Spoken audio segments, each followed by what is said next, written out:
Hello friends, माँ Saraswati study point में आप लोग का स्वागत है। और मैं संजीव कुमार आप लोग को इस बार जो ऑनलाइन सीटेट का एग्जाम हुआ उस क्वेश्चन को प्रीवियस ईयर जो भी है उसको हम लोग क्या करेंगे, सॉल्यूशन करेंगे।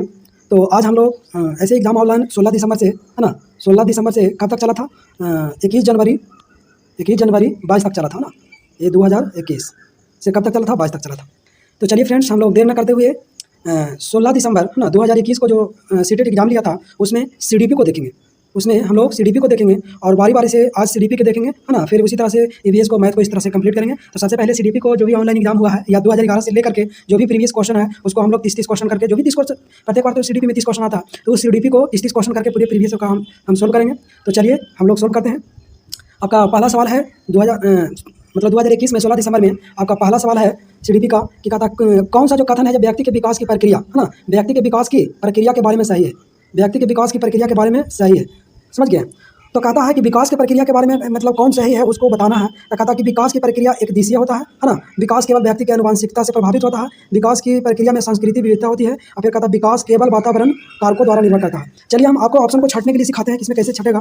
ध्यान दीजिएगा, जहाँ जहाँ केवल लगा हुआ है उसको सबसे पहले उस ऑप्शन को क्या करेंगे, छट देंगे। तो ये ऑप्शन क्या होगा, छट जाएगा। उसका बाद कहता है कि विकास की जो प्रक्रिया है वो क्या है, अनुवांशिक है ना, केवल अनुवांशिकी पर निर्भर करता है। ये भी क्या है, गलत है ना, केवल यहाँ भी लग रहा है और सिर्फ अनुवांशिकी पर विकास नहीं, वातावरण पर भी निर्भर करता है, इसलिए भी ऑप्शन छट गया। अब विकास कहता है कि प्रक्रिया एक दिशीय होता है ना, विकास चौमुखी होता है, नहीं बल्कि एक ही दिशा में थोड़ी होता है, विकास का चौमुखी विकास होता है। तो ये भी क्या हो गया, गलत हो गया। आपका आंसर हो जाएगा, क्या हो जाएगा, सी हो जाएगा है ना। चलिए आगे हम लोग बढ़ते हैं, अगले सवाल की ओर देखते हैं। दूसरा नंबर सवाल क्या है, कहता है कौन सा प्रश्न है जो कि बच्चों को विवेचना चिंतन को क्या करेगा, बढ़ा देगा। तो देखिए कौन है जो कि विवेकशील मतलब विवेचना को कौन बढ़ा सकता है, कौन सवाल आप दीजिएगा जिसमें विवेचना उसमें बढ़ जाएगा है ना। तो देखिए कहता है कि बच्चे को क्या दे, बच्चों को कैसा सवाल देना चाहिए। तो उसको हम एक नंबर में मतलब ऑप्शन दिए हैं कि पता करो कि तटीय इलाके में रहने वाले लोग क्या खाते हैं और क्यों। मैंने इस सवाल को मतलब ऑप्शन को दिए। फिर दूसरा सवाल दिया कि भारत के राज्य के नाम मतलब ऑप्शन में। उसके बाद 2 से 10 तक के क्या लिखे, पहाड़ा लिखें। उसके बाद दी गई कविता का सुस्मरण करके वाचन करो, मतलब याद करके। तो ध्यान दीजिएगा, याद करने में विवेचनात्मक चिंतन थोड़ी होगा है ना। उसके बाद 2 से पहाड़ा लिखेगा तो इसमें विवेचनात्मक चिंतन ही नहीं होगा। उसके बाद 10 को राज्य के नाम लिखने से थोड़ी विवेचनात्मक चिंतन होगा। इसलिए आपका आंसर कौन हो जाएगा कि पता करो कि तटीय इलाके में क्या खाते हैं और क्यों खाते हैं। इसको मतलब चिंतन करेगा कि काहे लगे खाता है भाई, तो इसमें उसको विवेचना करना पड़ेगा, विवेचना चिंतन करना पड़ेगा। इसलिए आपका आंसर हो जाएगा क्या, ए।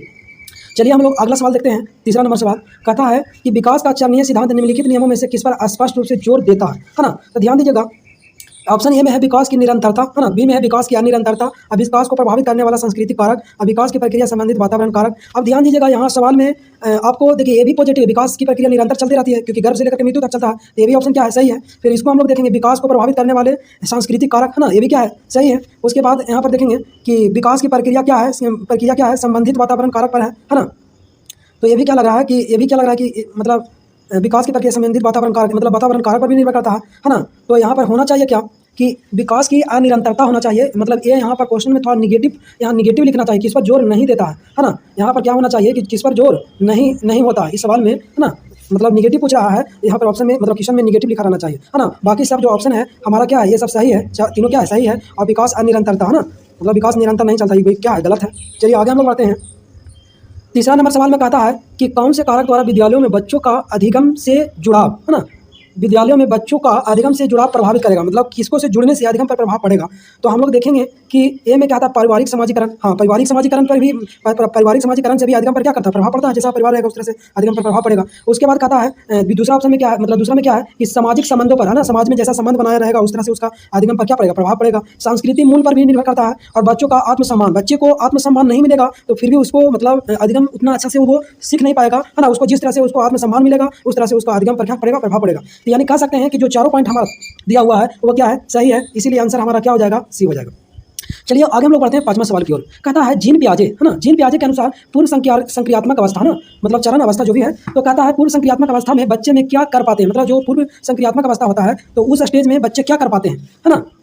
तो देखिएगा कि उस स्टेज में बच्चा क्या कर पाता है। तो पूर्व संक्रियात्मक अवस्था में ऑप्शन ए में दिले है कि प्रतिलोमिक चिंतन मतलब पलटावी गुण, तो बच्चे को मैंने पूर्व संक्रियात्मक में ये सब गुण नहीं आता है। उसके बाद प्रतीकात्मक खेल है ना। उसके बाद यहाँ देखेंगे कि अनुक्रमिक वर्गीकरण, वो वर्गीकरण पूर्व संक्रियात्मक अवस्था में नहीं कर पाता है। और उसमें संरक्षण का क्या होता है, अभाव होता है। ये सब क्वेश्चन पूछेगा कि जीन पियाजे के किस चरण में संरक्षण का अभाव होता है, पलटावीपन का गुण है ना, अनुक्रमिक वर्गीकरण का गुण इस तरह में इसमें किसमें होता है। तो पूर्व संक्रियात्मक अवस्था में मतलब इसमें मतलब जानकारी उसको नहीं होता, मतलब ये सब चीज़ का जानकारी तीनों जो ऑप्शन कट किए हैं वो सबका जानकारी उसको पूर्व संक्रियात्मक अवस्था में नहीं होता है, लेकिन प्रतीकात्मक खेल का गुण उसमें होता है। इसलिए आपका ऑप्शन नंबर हो जाएगा बी। चलिए हम लोग देखते हैं, 20 का आंसर हो गया। अगला सवाल देखेंगे 6 नंबर। कहता है कि एक छोटी बालिका प्रतीकात्मक खेल, देखिए यहाँ फिर से सवाल, वही सवाल को फिर से एग्जामिनर ने घुला दिया, है ना। जस्ट ज़्यादा देर भी नहीं किया, तुरंत उसी के जस्ट सामने मतलब उसी सवाल को प्रतीकात्मक खेल पर पाती है, पर अभी दूसरे व्यक्ति का दृष्टिकोण नहीं समझ पाती है। मतलब प्रतीकात्मक खेल समझ पाता है लेकिन उसके बारे में वो समझ नहीं पाता है, उसके दूसरे व्यक्ति के दृष्टिकोण नहीं समझ पाता कि उसका क्या दृष्टिकोण है। तो इस तरह से वह अपनी पकड़ से बाहर घटनाओं की वजह आसानी से परेशान हो जाती है। तो कहता है जीवन पियाजे के द्वारा, है ना, सुझाव चरणों में कौन सा मतलब बालिका का स्टेज है, कौन सा चरण है। तो अभी बताएं कि प्रतीकात्मक खेल किसमें होता है। तो आपको बताएं कि पूर्व संक्रियात्मक अवस्था में आपको है कि ए है कि ऑप्शन नंबर क्या हो जाएगा, सी हो जाएगा, सॉरी बी हो जाएगा। अब देखेंगे अगला सवाल देखेंगे हम लोग।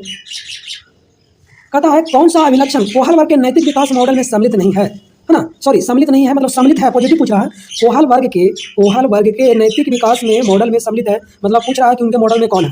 तो आप ध्यान दीजिएगा इसमें कि 7 का एक पॉइंट है कि नैतिक विकास चरणों का स्वरूप जो है सार्वभौमिक होता है। ये आप उन्हीं का पॉइंट है कि नैतिक विकास के चरणों का स्वरूप है वो क्या होता है, सार्वभौमिक होता है। इसीलिए आपका आंसर हो जाएगा 1, है ना। चलिए उसके बाद आगे हम लोग देखते हैं दूसरा अगला देखते हैं 8 नंबर सवाल देखते हैं। 8 नंबर का था लेव बायोस्की के अनुसार निम्न में से किसके लिए समीपस्थ विकास क्षेत्र का इस्तेमाल करना चाहिए, है ना। चलिए यहाँ ध्यान देंगे, कहता समीपस्थ विकास का क्षेत्र लेव बायोस्की के अनुसार, है ना, जेडपीडी, है ना, जॉन ऑफ प्रोक्सिमल डेवलपमेंट, है ना, जेडपीडी, है ना, जॉन ऑफ प्रोक्सिमल डेवलपमेंट। तो देखेंगे इसमें क्या होता है, कहता किसके लिए लेव बायोस्की है वो किसके लिए समीपस्थ विकास का मतलब इस्तेमाल करते हैं, जेडपीडी का उपयोग करते हैं, जेडपीडी, है ना, जॉन ऑफ प्रोक्सिमल डेवलपमेंट, है ना, किसके लिए करते हैं। तो आप बताइएगा कि वो अधिगम और मूल्यांकन दोनों के लिए, याद रखेंगे कि अध्ययन और मूल्यांकन दोनों के लिए जेडपीडी का प्रयोग करते हैं। आपका आंसर ए हो जाएगा। चलिए आगे सवाल पढ़ेंगे।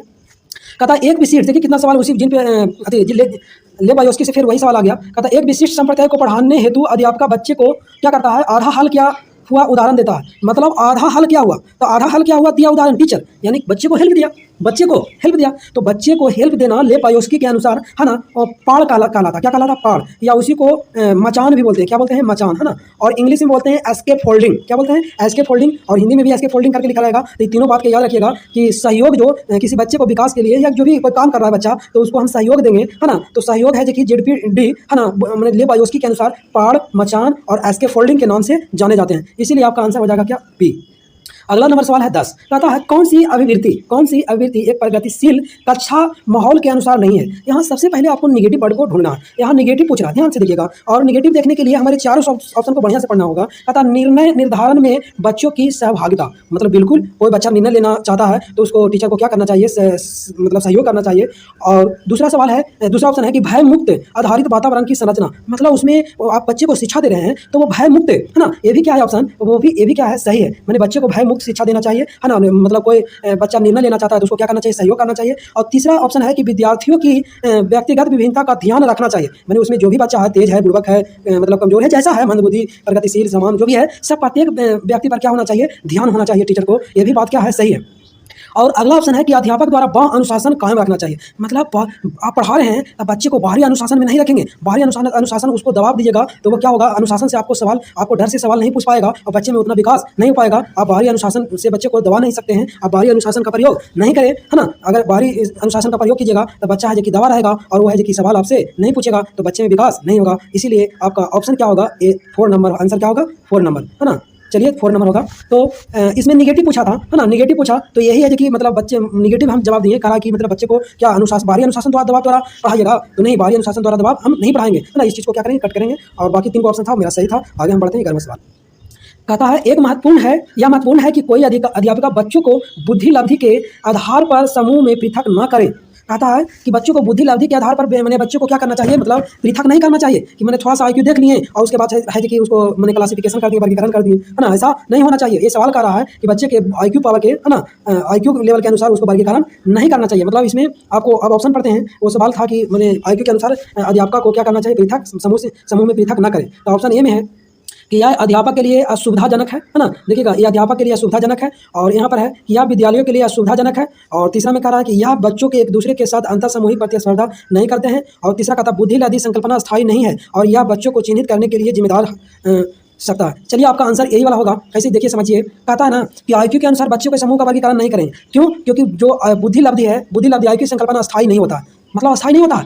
जैसे आप कोई छोटा बच्चा है तो उसका IQ पावर कुछ है ना, कोई बड़ा बच्चा है तो उसका IQ पावर कुछ है, तो किसी का मतलब माहौल में शिक्षा का माहौल मिला है तो उसका IQ पावर कुछ रहेगा। तो IQ पावर अस्थायी नहीं होता है, तो इसीलिए कहता है कि बच्चे को IQ पावर के अनुसार क्या करें, वर्गीकरण नहीं करें। बच्चे को जो ये वर्गीकरण कर देते हैं तो इसमें क्या होता है कि उसका तो अस्थायी नहीं होता है, वो तो अस्थायी होता है, जिससे क्या होता है बच्चों को चिन्हित करने के लिए जिम्मेदार है। मतलब ये है कि मैंने बच्चों को चिन्हित करने के लिए क्या होता है, जिम्मेदार हो सकता है, मतलब थोड़ा सा उसको परेशानी हो जाएगा। इसलिए आपका आंसर क्या होगा, 4 नंबर।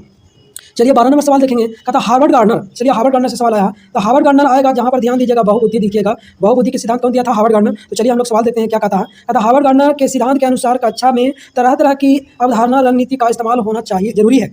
अब देखिए क्यों तरह तरह की अवधारणा रणनीतियों का इस्तेमाल होना चाहिए, तो आपका ऑप्शन नंबर ए में कहता है कि यह बहुबौद्धिकता को निष्पादित करने में मदद करता है। तो जैसे ही बहुबुद्धिकता दिमाग आया ऑप्शन, तो उसी को मारिए, क्योंकि तरह तरह के आप रणनीति का इस्तेमाल करेंगे तो उसमें बहुत सारी बुद्धि का क्या होगा, इस्तेमाल होगा, इसलिए बहुबौद्धिकता का निष्पादन करने में मददगार होगा। आपका ऑप्शन नंबर हो जाएगा ए। चलिए अगला सवाल 13 है, कहता है 1.5 साल और 2.5 साल की 1.5 साल और 2.5 साल की उम्र के, है ना, 1.5 साल और 2.5 साल की उम्र के बच्चों द्वारा, है ना, अक्सर उच्चारित, है ना, अक्सर उच्चारित, है ना, द्विशब्दीय, अक्सर उच्चारित द्विशब्दीय उच्चारण को क्या कहा जाता है। तो अक्सर उच्चारित द्विशब्दीय उच्चारण को, हाँ, इनके उसको हम लोग तार प्रेषित वाचन कहते हैं। जो 1.5 साल और 2 साल के बच्चे होते हैं वो अक्सर उच्चारित उच्चारण 2 शब्द वाली करती है, उसे द्वि प्रेषित वाचक कहते हैं। चलिए आगे सवाल है 14 नंबर, कहता है पुरुष समानतः दिमाग से सोचता है, पुरुष समानतः दिमाग से सोचता है और महिला हृदय से सोचती है। पुरुष समानतः दिमाग से सोचता है और महिला हमेशा मतलब अपने हृदय से सोचती है। तो ध्यान दीजिएगा, कहीं पर अगर पुरुष या महिला को अधिक वरीयता दिया जाएगा तो उसमें आपका रूढ़िवादिता होगा। किसी भी विषय वस्तु या व्यक्ति को ज़्यादा वरीयता देना, उसके ज़्यादा उसके एक को कम मतलब वरीयता देना और एक को ज़्यादा वरीयता देना, ये रूढ़िवादिता कहलाता है। तो आपका ऑप्शन नंबर लैंगिक रूढ़िवादिता, आपका आंसर 2 हो जाएगा। चलिए अगला सवाल है, एक प्रगतिशील कक्षा में निम्नलिखित में से कौन सी मूल्यांकन विधि का इस्तेमाल नहीं होता है। समझिएगा, इसमें आपको निगेटिव पूछा है, मतलब आपको 4 को ऑप्शन देखना है और निगेटिव ढूंढना है, किसमें निगेटिव ऑप्शन कौन है। कहता है मूल्यांकन की विधि में, मूल्यांकन की विधि में आप इसका इस्तेमाल नहीं करना चाहिए, नहीं होना चाहिए। ऑप्शन ए में देखते हैं, अध्यापकों द्वारा मननशील जनरल का इस्तेमाल, उसके बाद स्व मूल्यांकन एवं समीक्षीकरण मूल्यांकन, उसके बाद कहता है केवल मानक निर्देशित मूल्यांकन पर आश्रय। देखिए अध्यापकों द्वारा मननशील जनरल का इस्तेमाल, ये तो मननशील तो होना चाहिए, स्व मूल्यांकन समीक्षी मूल्यांकन होना चाहिए, और कहता है केवल मानक निर्देशित मूल्यांकन पर आश्रित हो, ये बात आपको गलत है। और ध्यान दीजिएगा, ऐसे भी 99% जिस ऑप्शन में आपको केवल मिले, 99% की बात कर रहे हैं कि 1% हो सकता है जो केवल वाले ऑप्शन आंसर सही हो सकता है, वो केवल जिसमें लगल है वो क्या होगा, निगेटिव होगा। तो आपका जो ऑप्शन जो सी है यही आपका निगेटिव पूछ रहा तो आपका आंसर क्या हो जाएगा, सी हो जाएगा, मतलब केवल मानक निर्देशन मूल्यांकन पर आश्रित नहीं होना चाहिए। चलिए अगला सवाल हम लोग देखते हैं 16 में, कहता वंचित और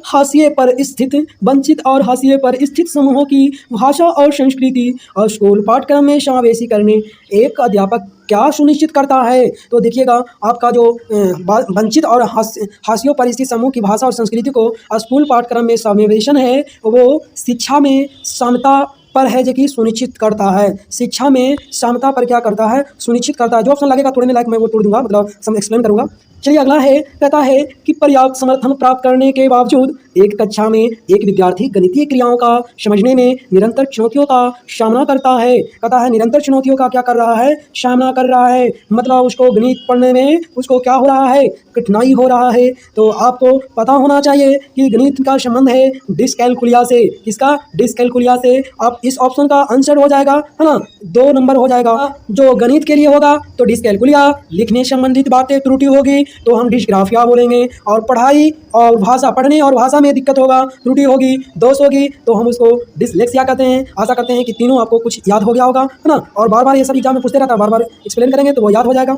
चलिए आगे, कहता है एक समावेशी संस्था में एक श्रवबाधित विद्यार्थी, मतलब कहता है समावेशी कक्षा है और समावेशी कक्षा में आप पढ़ा रहे हैं, तो आपका श्रवबाधित विद्यार्थी है, मतलब कोई बच्चा है जो कि क्या है, श्रवबाधित है, मतलब सुनने में उसको क्या है, दोष है। तो आप कैसा रणनीति प्रभावित नहीं करोगे, मतलब आपको क्या नहीं करना चाहिए, आप क्या गलत नहीं करेंगे। आपको नेगेटिव आंसर पूछा है, पॉजिटिव नहीं नेगेटिव, इसमें 4 को पॉजिटिव होगा और उसमें आपको नेगेटिव ढूंढना है कि कोई बच्चे आपके सामने श्रवण जो नहीं सुनता है और आप उसको पढ़ा रहे हैं उस क्लास में और श्रवण बाधित बालक है, तो आप उसके लिए क्या नहीं करिएगा, है ना। तो चलिए हम लोग ऑप्शन को देखते हैं। कहता है वीडियो चलचित्रों के प्रदर्शन में उपशीर्षकों का इस्तेमाल करेंगे। उसके बाद कहता है ये तो हमको करना चाहिए। बच्चा जब सुन नहीं रहा है तो चलचित्र का प्रयोग करेंगे तो वो देख करके वो समझ पाएगा। उसके बाद पढ़ते हुए अभिव्यक्ति, शारीरिक गतिविधियों और संकेतों का इस्तेमाल हम जब पढ़ाएंगे तो ऐसे भी टीचर को होना चाहिए कि एक्टिविटी के माध्यम से पढ़ाना चाहिए। कोई बच्चा अगर पढ़ श्रवण बाधित भी होगा तो आप अपने एक्टिविटी को बीच बीच में करोगे तो उस एक्टिविटी के माध्यम से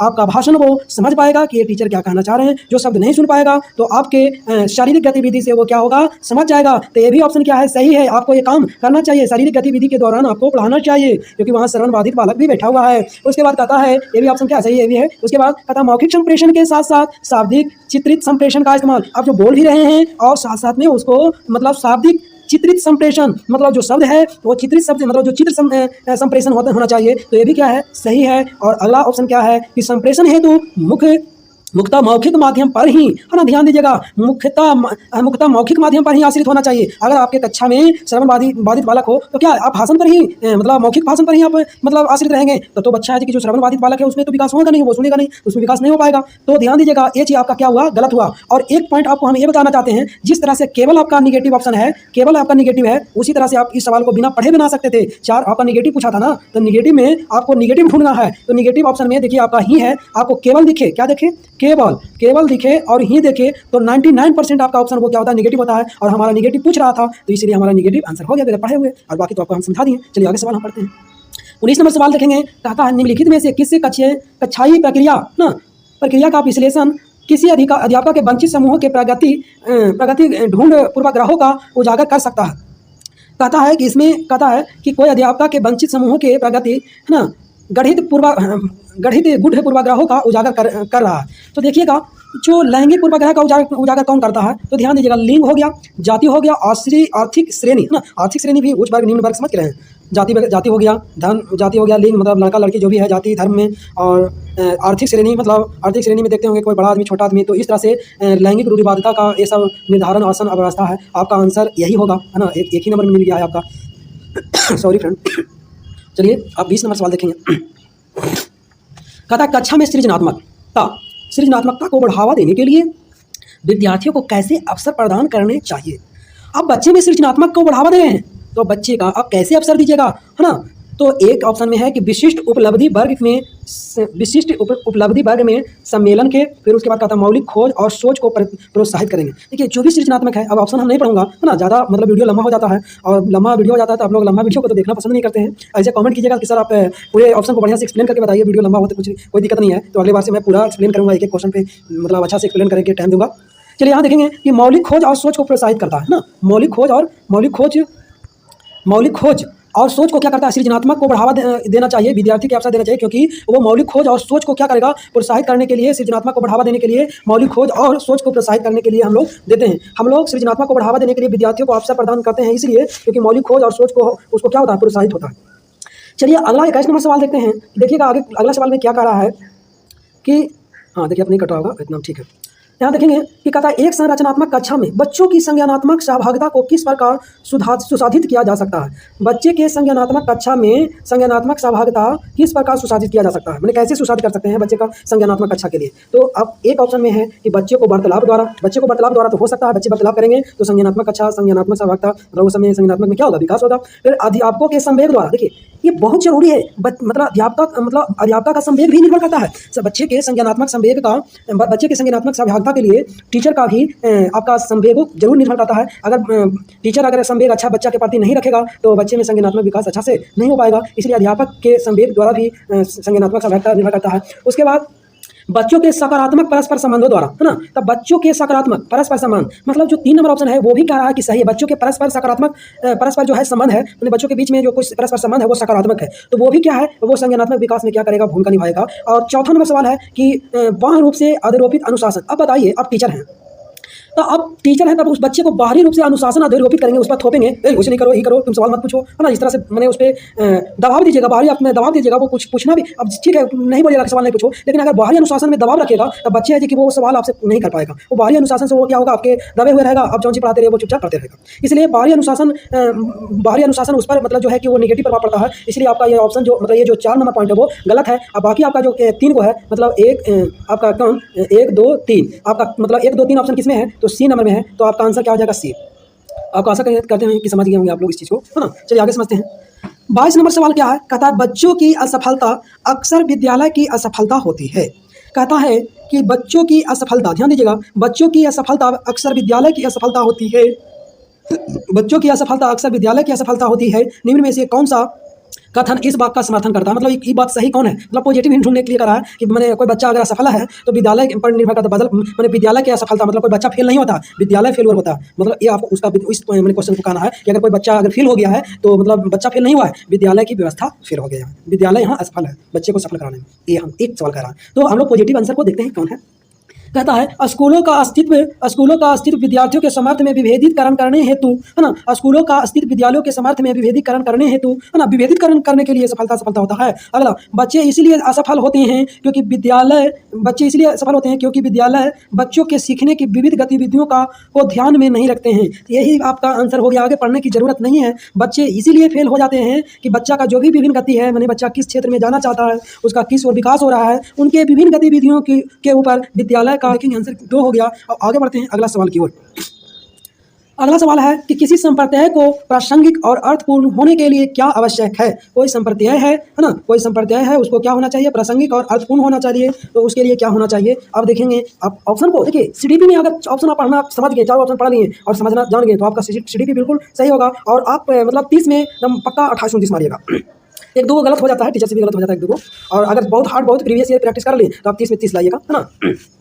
चलिए आगे देखेंगे कि उपयुक्त ऑप्शन में क्या है, उपयुक्त परिभाषा द्वारा पढ़ाया जाना चाहिए। बताइए, आप परिभाषा देकर पढ़ाइएगा, रटंत विद्या, तो ये क्या हो गया, आपका ऑप्शन क्या हो गया, गलत हो गया। कहता है बच्चे के जीवन संबंधित सामाजिक परिवेश से जोड़ेंगे। हाँ, ये आपका क्या है, ऑप्शन सही है। हमारा वीडियो लंबा हो जाएगा, मैं 4 ऑप्शन को तोड़ता हूँ तो क्या हो रहा है कि वीडियो लंबा हो रहा है, और हमको तो नहीं लगता कि लंबा वीडियो आप लोग उतना देख पाइएगा। थोड़ा सा हम शॉर्टिंग करेंगे, थोड़ा सा आप इसमें कंप्रोमाइज करेंगे, कमेंट कीजिएगा तो मैं जरूर लंबा करूँगा वीडियो, जितना लंबा हो 4 ऑप्शन को तोड़ के बढ़िया से बताऊँगा। चलिए आगे देखता हूँ। कहता है बच्चे के जो जीवन से संबंधित सामाजिक परिप्रेक्ष्य जो है, उसको हम वातावरण से या जो भी बाहरी जीवन से क्या करके जोड़ के पढ़ाएंगे, है ना, तब उसको प्रासंगिक और अर्थपूर्ण होने के लिए उसको आवश्यक होगा, मतलब उसको ज़्यादा समझ में आएगा। और देखिए, ये सब चीज़ ऑप्शन ऐसी रटा कर कोई पढ़ाया नहीं जाना चाहिए। देखिए, अच्छे से रट लेना, है ना, ये सब चीज़ गलत है। कहता है पाठ पुस्तक से बच्चों की कॉपी में ज्यों को त्यों लिखवाना, मैंने कहा कि एकदम जो हम लिखाए हैं उसी को छापो। ये नहीं कि अपना भाषा में या कुछ आपका थिंकिंग है उसके ऊपर विचार है ना, तो उस भाषा में भी लिख सकते हैं। ये नहीं कि हम जो लिखवाए हैं वही अच्छी करना है, जो त्यों कॉपी में छापना है। तो ये भी ऑप्शन क्या है, गलत है। और परिभाषा, ये सब चीज़ है ना, परिभाषा क्या मैंने परिभाषा एक रटंत विद्या है ना, किसी को तथ्य को दोहराना, ये सब चीज़ उचित नहीं है, बच्चे को अंदर डालना। ये सब तीनों चीज़ क्या है, तीनों ऑप्शन क्या गलत है। आपका ऑप्शन नंबर 2 है कि क्या है, सही है। चलिए, वीडियो तो लंबा हो ही रहा है, आगे बढ़ते हैं। कंप्रोमाइज कर लीजिएगा, वीडियो को पूरा देखिएगा तब मजा आएगा। चलिए 24 नंबर सवाल थोड़ा सा और बचा है, जो और देखना है। एक कक्षा में बच्चों की असफलता के भय को दूर करना क्यों जरूरी है। देखिए, बच्चा के असफल बच्चे को असफल के भय को दूर करना क्यों जरूरी है। देखिए, अब बच्चे कोई असफल हो रहा है तो उसको भय को क्या करेंगे, दूर करेंगे। अब काहे दूर करेंगे, आप टीचर हैं तो आप उसको कैसे दूर करेंगे, क्यों दूर करेंगे, आपको ये पता होना चाहिए। तो 1 नंबर ऑप्शन क्या कहता है, ये देखेंगे। कहता है एक कक्षा में अध्यापक बच्चों के भय को संभाल नहीं सकता है, मतलब भय को संभाल नहीं सकता है। ये चीज़ के लिए मतलब टीचर दूर नहीं करेगा। ये ऑप्शन क्या है, गलत है ना। ये कोई जरूरी कि मैंने असफल हो गया भय के संभाल ना पाएगा, इसके चलते मतलब हम बच्चे को असफलता के भय को दूर करेंगे, है ना, इसके लिए नहीं करेंगे। चलिए ऑप्शन ये गलत हो गया। विद्यालय बच्चों के भावनात्मक जीवन की जिम्मेदार नहीं ले सकता। जैसे ये भी चीज़ क्या है कि गलत है। मैंने बच्चों के भावनात्मक जीवन के बारे में अगर नहीं, उसके भावना को नहीं अगर टीचर विद्यालय नहीं समझेगा तो बच्चा का विकास कैसे होगा। उसकी भावना को समझेगा कि बच्चा किस ओर जाना चाहता है, उसको पढ़ाई में मन लग रहा है कि नहीं लग रहा है, हम ऐसे ही पढ़ाए जा रहे हैं, तो उसको भावना को तो समझना बहुत जरूरी है ना। तो ये भी ऑप्शन आपका क्या है, गलत है।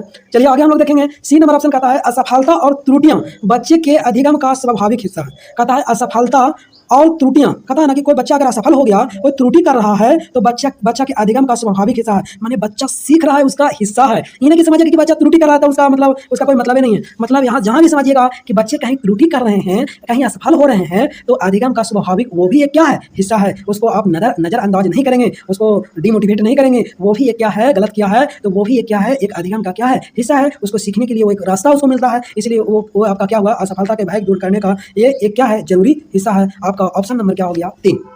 आशा कर रहे हैं कि आप लोग को बहुत बेहतरीन ढंग से समझ में आ रहा होगा, और कमेंट जरूर करिएगा। तो मैं वीडियो लगातार मतलब 16 दिसंबर से लेकर के 21 जनवरी तक जो अभी ऑनलाइन हुआ है उसका, और उसके बाद 2011 से लेकर के, है ना, 2020 तक, है ना, जो भी एग्जाम पढ़ा है मैं टोटल क्वेश्चन को मतलब सोल्यूशन करूंगा और एक्सप्लेन करके मैंने चारों ऑप्शन को एक्सप्लेन करूंगा। आप कमेंट में अपना जरूर बात लिखेंगे कि कैसा आपको चाहिए। डायरेक्ट आंसर चाहिए तो डायरेक्ट वाला भी मिलेगा, आप अपना कमेंट करिए, है ना। किनको लग रहा है ज़्यादा टाइम लग रहा है, हमको डायरेक्ट आंसर चाहिए तो डायरेक्ट आंसर वाला वीडियो मिलेगी, है ना। क्वेश्चन पढ़ने डायरेक्ट आंसर चारों ऑप्शन एक्सेल में, तो उस तरह से आप अपना कमेंट कीजिएगा। चलिए हम लोग आगे देखते हैं 25 नंबर सवाल। कहता है कि अक्सर यह तर्क दिया जाता है, अक्सर यह तर्क दिया जाता है कि पुरस्कार देना अधिगमकर्ताओं को अभिप्रेरित करने का उत्तम तरीका नहीं है। कहता है हम पुरस्कार देते हैं तो जो अधिगम करता है, जो बच्चे अधिगम कर रहे हैं उसके लिए उत्तम तरीका नहीं है। हम जो प्रोत्साहित मतलब जो हम लोग पुरस्कार देते हैं वो अधिगमकर्ताओं के लिए वो उत्तम तरीका नहीं है। तो वो क्यों उत्तम तरीका नहीं है, हम लोग ऑप्शन में देखेंगे कि उत्तम तरीका क्यों नहीं है। तो एक नंबर में कहता है कि इससे आंतरिक अभिप्रेरणा छीन हो जाती है। सही बात है, मेरे को पहले ही ऑप्शन में आंसर मिल गया। आप किसी को प्राइज दीजिएगा, मतलब पुरस्कार दीजिएगा, तो अंदर स्वयं जो अंदर से उसको जिज्ञासा है, उसको प्रेरणा है पढ़ाई के प्रति, वो पुरस्कार पाने के बाद वो धीरे धीरे अंदर से उसका जो आंतरिक अभिप्रेरणा है वो क्या हो जाता है, छीन हो जाता है। तो आपका आंसर ए हो जाएगा। हम आगे बढ़ जाते हैं। चलिए आपका आंसर क्या हो गया, ए हो गया। 26 नंबर सवाल देखते हैं कि निम्नलिखित में से अभिलक्षणों का कौन सा दल उत्तम व्यवस्था संधारणाताओं को इंगित करता है। कहता है कौन अभिलक्षण, कौन सा दल उत्तम संभावनाओं को इंगित करता है। कहता है ना कि कोई अभिलक्षण है वो उत्तम समस्या समाधान करता, मतलब कोई समस्या को समाधान करने का है तो वो उत्तम समाधानकर्ता का है। तो वो आपको ऑप्शन में उस अभिलक्षण को ढूंढना है कि कौन अभिलक्षण के कारण बच्चे में उत्तम समस्या समाधानकर्ताओं हो जाता है, मतलब एक उच्च मतलब एक कठोर या कठिन समस्या को सोल्व कर पाता है। तो उसी को आपको ऑप्शन में उस अभिलक्षण को ढूंढना है चारों ऑप्शन में। तो सबसे देखिएगा जो समस्या समाधान का जो उत्तम जो समस्या का मतलब उच्चतम समस्या समाधान का जो अभिलक्षण है वो सबसे बड़ा अभिलक्षण है अपसारी चिंतन। अपसारी चिंतन से क्या होता है, वो बाहरी चौमुखी मतलब इधर उधर मतलब जिसको कहते हैं अमूर्त चिंतन, मतलब किसी वस्तु को देख करके उसको बाहरी जीवन के बारे में, उसको अतीत के प्रतीक के बारे में वो जान लेता है। तो वो किसमें होता है, तो सृजनात्मक जो हुआ, सृजनात्मक हो गया, अपसारी चिंतन हो गया, ये सब जो प्रतीकात्मक समझाता हो गया, ये सब जो हुआ ना, ये सब चीज़ जो बच्चा को उत्तम समस्या समाधान करने के लिए अभिलक्षण है। इसलिए आपका आंसर क्या हो जाएगा, एक हो जाएगा, है ना। चलिए आपका आंसर क्या हो गया, एक। चलिए 27 नंबर सवाल है। कहता है शिक्षिका के विद्यार्थियों की, है ना, सफलता एवं सफलता के बारे में विचार अक्सर करने के सीखने में प्रेरणा को प्रभावित करते हैं। इस संदर्भ में निम्न में से कौन सा कथन सही है। आपको ध्यान देना है कि इनमें से पॉजिटिव आंसर को ढूंढना है ना। सफल और असफलता के बारे में विचार अक्सर कर रहा है कोई शिक्षिका और उसमें पॉजिटिव आंसर ढूंढना है। तो ऑप्शन पॉजिटिव में देखेंगे, एक नंबर में क्या है, शिक्षिका की अपेक्षा बच्चों के सीखने को बेहद प्रभावित करता है। चलिए यही आपका आंसर हो जाएगा। कहता कि अगर आप बच्चे से उपेक्षा नहीं बल्कि क्या करेंगे, अपेक्षा करेंगे। बच्चे को ये नहीं कि तुम नहीं जानता कुछ, बेटा इस तरह से बोलने से क्या होता है, बच्चे का और मनोबल गिर जाता है। बच्चे के साथ अपेक्षा करिए कि नहीं तुम तो बहुत तेज बच्चे हो, तुम तो बना दोगे, है ना। तो इस तरह से अपेक्षा करने से सीखने को बेहद प्रभावित करता है, वो सीखने के लिए वो प्रेरित रहता है। आपका आंसर हो जाएगा, क्या हो जाएगा, आपका आंसर एक नंबर हो जाएगा। चलिए आगे हम लोग देखते हैं, आपका आंसर क्या हो जाएगा, एक हो जाएगा। बच्चे से अपेक्षा करेंगे कि वो सीख सकते हैं, उसमें बुद्धि है, ऐसा नहीं सोचेंगे तुमको पास बुद्धि नहीं है, तुम नहीं सीख सकता है ना। उसको सोचना है, आपको अपेक्षा करना है। उपेक्षा निगेटिव वर्ड है, लेकिन उपेक्षा नहीं करेंगे कि हमारा बच्चा आज 99% ले जाएगा, उपेक्षा नहीं, अपेक्षा करेंगे ना। अपेक्षा करेंगे कि आप बहुत बेहतर करेंगे, समझ गए।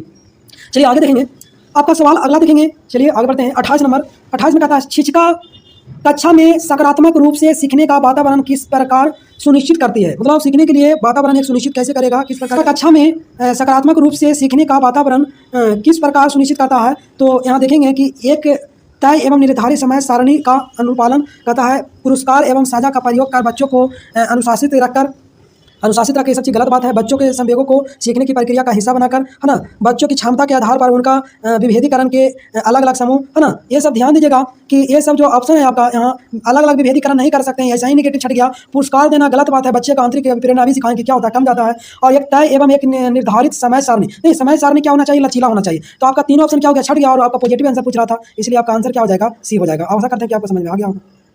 चलिए आपका 29 नंबर सवाल देखेंगे, है ना। अब नहीं है, 30 तक तो सवाल है। क्या एक शिक्षक को कक्षा में एक सत्ताधारी व्यक्ति के रूप में देखा जाना चाहिए जिसे कि कोई चुनौती ना दे। अब देखिए कितना बड़ा सवाल है। कहता है कि शिक्षक को सत्ताधारी व्यक्ति मतलब अड़ल व्यक्ति, मतलब जैसे जो हम कह रहे हैं वो हम सही कह रहे हैं, मतलब उसको क्या कहते हैं, मतलब अपने बातों पे टिके रहना, या एक और कह सकते हैं उसको मतलब भाग जमाना, मतलब बच्चे को बोलने का अवसर नहीं देना। तो क्या शिक्षक को सत्ताधारी होना चाहिए। तो सबसे पहली बात तो कि सत्ताधारी टीचर को नहीं होना चाहिए। अगर सत्ताधारी आप बनिएगा तो बच्चा आपसे कुछ सवाल नहीं पूछेगा, है ना। तो सत्ताधारी व्यक्ति के रूप में देखा जाना चाहिए, नहीं देखना जाना चाहिए। क्यों, क्योंकि चुनौती ना दे सके, है ना। तब ध्यान दीजिएगा कि ऑप्शन इसमें हम मतलब देखेंगे कि क्या है, न है।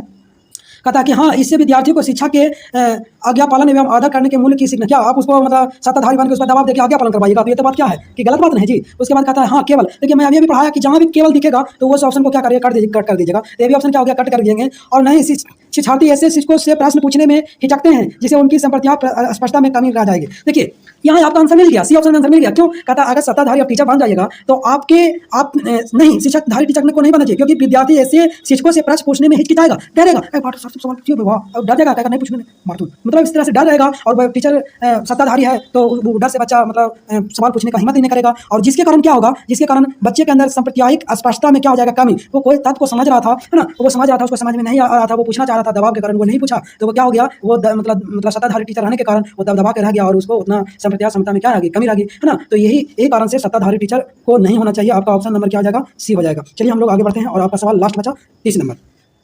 कक्षा में परिचर्चा के दौरान क्या एक शिक्षिका को विद्यार्थी के गलत उत्तर सही करने चाहिए? कोई परिचर्चा हो रहा है और कोई बच्चा प्रश्न को गलत कर दिया तो क्या शिक्षिका को विद्यार्थी को गलत उत्तर सही करना चाहिए?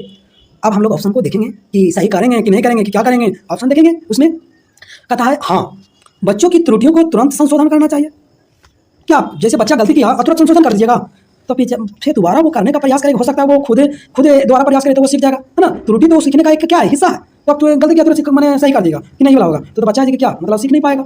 चलिए दूसरा नंबर ये ऑप्शन क्या होगा, छट गया। कहता है अगला ऑप्शन है नहीं, बच्चों को अभिव्यक्ति करने के लिए प्रोत्साहित करना चाहिए और गलत होने की चिंता से के बिना। कहता है ना कि इसमें क्या होता है कि हम लोग जो बच्चा गलत उत्तर किया है उसको हम सही नहीं करेंगे और बच्चों को अभिव्यक्ति करने के लिए प्रोत्साहित करेंगे। बोलेंगे बच्चा कर सकता है इस चीज़ को, फिर एक बार और बना के देखो, एक बार और करके देखो, है ना। उसको प्रोत्साहित करेंगे, क्या करेंगे, प्रोत्साहित करेंगे और गलत होने की चिंता के बिना, मैंने उसको प्रोत्साहित करेंगे, कोई बात नहीं है, गलत हो गया, गलत होता है, सीखने का एक रास्ता ही है, मतलब इस तरह से उसको प्रोत्साहित करेंगे तो बच्चा क्या होगा, आपका है कि वो दोबारा है कि वो उस काम को कर पाएगा और सीख जाएगा। और तो वो सिखाने का क्या हुआ, एक बेहतरीन तरीका हुआ। इसलिए आपका आंसर भी क्या हो जाएगा, हम आगे नहीं बढ़ते हैं, यही आंसर हो जाएगा आपका ऑप्शन नंबर क्या हो जाएगा, बी। और फ्रेंड्स आशा करते हैं कि आपका ये वीडियो बहुत ही अच्छा लगा होगा, तो आप जरूर कमेंट करें और कमेंट में ये बताएं कि चारों ऑप्शन एक्सप्लेन करें, क्योंकि चारों ऑप्शन एक्सप्लेन करना 30 क्वेश्चन का टाइम तो लगेगा ही। तो आपका कैसा वीडियो चाहिए, चारों ऑप्शन का एक्सप्लेन वाला कि सिर्फ आंसर वाला, डायरेक्ट आंसर वाला। मैं 2011 से लेकर के 2021 तक जो भी एग्जाम पढ़ा है उसका प्रीवियस जो भी सोल्यूशन है उसको मैं करूंगा। और 23-46 शिफ्ट यानी ऑनलाइन जो इस बार एग्जाम हुआ है 16 दिसंबर से 21 जनवरी तक, है ना, वो आपको पूरा मतलब सोल्यूशन मिलेगा। 23-46 फर्स्ट